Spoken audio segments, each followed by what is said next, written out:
I call David Ford.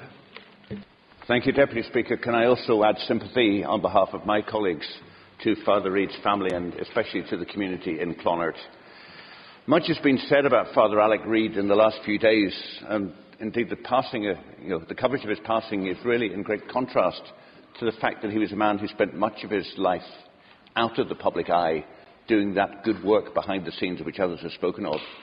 And it's of course the way in which he conducted himself that made his life and his ministry so vital to what has become known as the peace process here.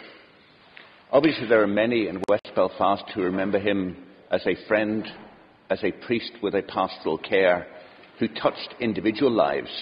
But I think we in this place will remember him for the role he played in the wider community and the efforts that he made for peace.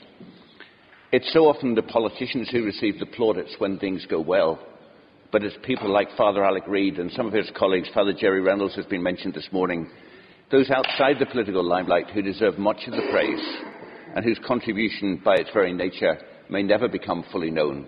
And clearly Father Reid was one of those. I can certainly remember as far back as the early 1990s when he was one of those who took part in confidential talks with political representatives in Germany.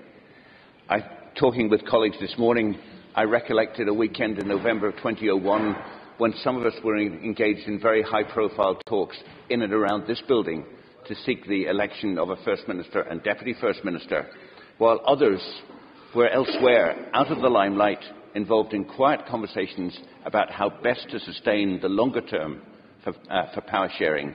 And sharing in those quiet conversations was Father Alec. We owe a great deal to him for all the work that he did. Did we all agree on everything he said? Of course not. But we can agree that he played an absolutely pivotal and courageous role in bringing around the circumstances that allowed politicians to take the steps that led to the peace process and sustained it at critical points. Deputy Speaker, Father Alec's legacy is probably most evident in the fact that his life and his contribution to the community is being marked not just in Clonard but in so many places, including in this Assembly, which the work that he did so much to bring into existence. He and others who shared his vision for a peaceful, settled community and who put that faith into action. I call